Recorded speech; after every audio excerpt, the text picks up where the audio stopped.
Buenas noches, compañeros y maestras. Mi nombre es Cristal Fraile y les voy a presentar lo que es el Código de Ética Profesional. El Código de Ética Profesional, como aquí nos indica, es una serie de normas y leyes que todo contador público que ejerce aquí en México tiene que saber. Son normas y leyes que debemos de efectuar en lo que es nuestro campo laboral.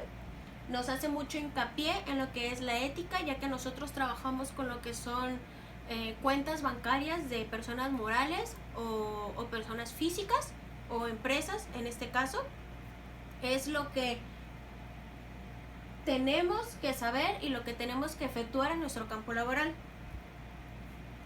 Nuestro código de ética nos establece una serie de principios que debemos de llevar a cabo, que todo contador debe de saber o que todo contador debe de efectuar en lo que es el trabajo diario. Nos dice que es la integridad, la objetividad, la independencia, responsabilidad. Tenemos que saber de la competencia profesional y cuidado suficiente, confidencialidad, comportamiento profesional, normas, por acá, actualización profesional y respeto entre colegas. Son los principales puntos que todo contador debe de llevar a cabo, que todo contador debe de saber. El Código de Ética Profesional contiene 5 principios. Uno, que es el que nos vamos a basar ahorita, que es la aplicación general del código, cómo vamos a llevar todo este código en nuestra vida laboral después, y después veremos los otros 4 códigos restantes. En la aplicación general del código, como dice aquí, es prácticamente lo que vemos más atrás. El contador público tiene que tener ciertos puntos. Por ejemplo, la integridad tiene que ser leal.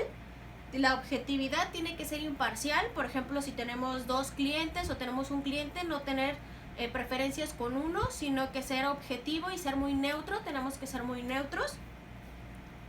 Tenemos que tener confidencialidad. Para mí ese es un punto muy importante. El contador va a ir cambiando de clientes o va a tener muchos clientes, entonces es importante que se guarde todo tipo de información de los clientes y que no los comparte inclusive con otros colaboradores.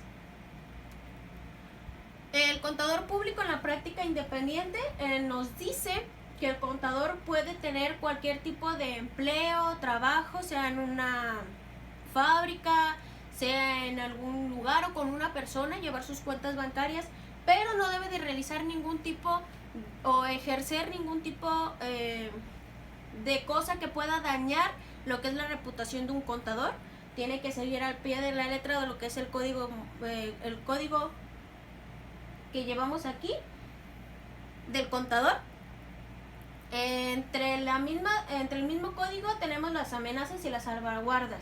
Entre las amenazas tenemos el interés personal, la familiaridad, la intimidación. En el caso de la intimidación es que entre el trabajo que tenemos, sea con un cliente, algún tipo de persona por querer sacarnos información o por querer manipular lo que son las cuentas bancarias o sacar dinero, pueda manipularnos con algún tipo de información. En ese caso vamos a ocupar lo que es el salvaguardas. Eso nos da la opción de nosotros tomar nuestras propias decisiones para poder disminuir lo que son las amenazas y poder tomar otro camino más viable para no caer en este tipo de cosas. El nombramiento profesional. Esta parte es la que más me llamó la atención. En el nombramiento profesional nos dice cómo podemos aceptar un cliente o qué tenemos que hacer para aceptar un cliente. Por ejemplo, para aceptar un cliente, antes de aceptarlo tenemos que evaluar el caso, ver cómo lo va a efectuar, qué es lo que necesita, darle una especie de asesoría para ver si todo lo que va a llevar a cabo no va en contra del código profesional que vamos a ver. En caso de que sí sea así y tomemos el cliente, tomemos el caso, en este caso podemos consultar apoyo si es que no sabemos cómo llevarlo a cabo con otro contador más experimentado, pero en caso de que sea así, se tiene que justificar el por qué se le va a pedir el apoyo al otro contador, ya que no se le puede compartir información a cualquier persona del caso que vamos a llevar en sí. Dentro del nombramiento se pueden hacer cambios de contadores. Por ejemplo, si yo agarro un cliente o tengo un cliente, en este caso como dice aquí, y yo ya no puedo llevar el caso, o en este caso el cliente me quiere quitar para poner a otro contador, Si yo tengo la responsabilidad de hablar con el otro contador, decirle cómo es el caso el que yo estoy llevando actualmente desde el principio hasta el fin, y en este caso el contador tiene que aceptar antes de que acepte el cliente. En este caso el contador me tiene que decir si está de acuerdo con los seguimientos que llevábamos, y si está de acuerdo, decirle en este caso a nuestro cliente o empresa para que se haga el cambio. Muy importante en este cambio de contadores es que si yo me retiro del cliente para que entre el otro contador que sea el que me va a reemplazar, no platiquemos o no saquemos información o hablemos de cierta información del cliente. Tenemos que tener esa parte de confidencialidad. No se puede hablar sobre ese caso ni siquiera con el propio contador al que se le dio la información. Tenemos que ser muy precisos en eso, y si tenemos información del cliente, regresársela o simplemente ya no hablar más de eso y no contar con eso. Los contadores públicos en el sector público y privado. En esta parte de aquí vamos a hablar de que el contador no solamente trabaja solo.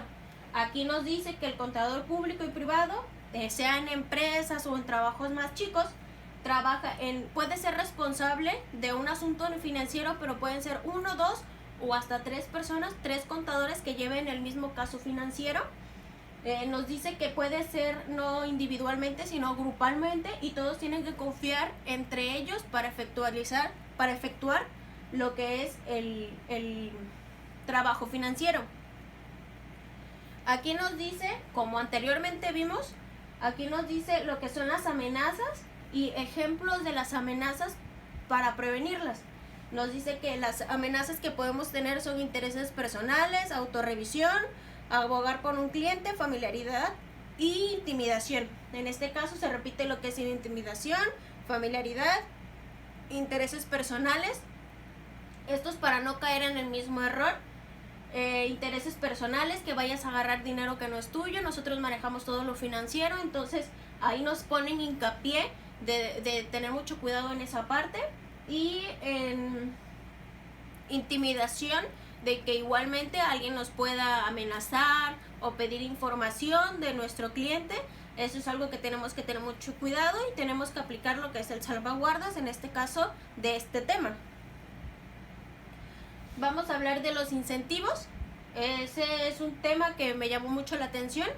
En este caso nosotros como contadores no podemos aceptar incentivos, no sea material, sea dinero, sean objetos caros, carros, zapatos, bolsas, como los vimos en los ejemplos anteriores o en los ejemplos que les voy a dar. A nosotros como contadores se ve mal que recibamos algún tipo de incentivo, sea del cliente o de otra persona, ya que se puede malinterpretar. Antes de poder aceptar algún tipo de incentivo, sea una cosa cara o efectivo, tenemos primero que asegurarnos que los incentivos que nos van a dar no tengan un detrás de, no nos pidan información aparte o no nos pidan hacer un tipo de malversación sobre el tema en el que estemos trabajando, sobre la cuestión financiera que estemos llevando en ese momento.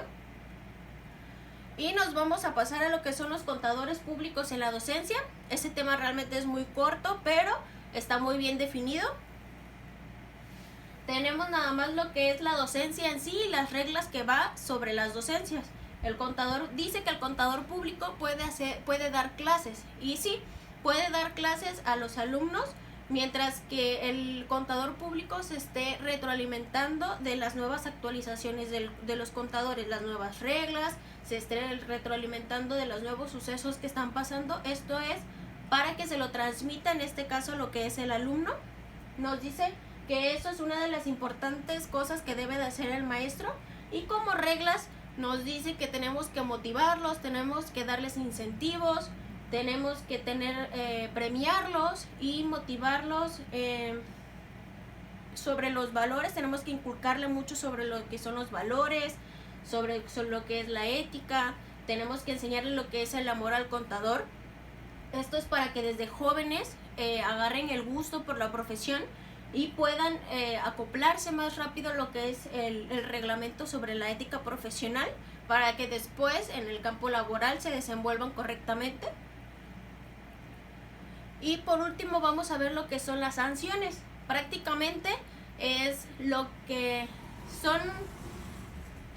vaya, las sanciones que nos van a dar en caso de que no cumplamos el código de ética como correctamente es, en caso de que nosotros trabajemos en una institución o estemos dentro de la Institución Mexicana de Contadores Públicos.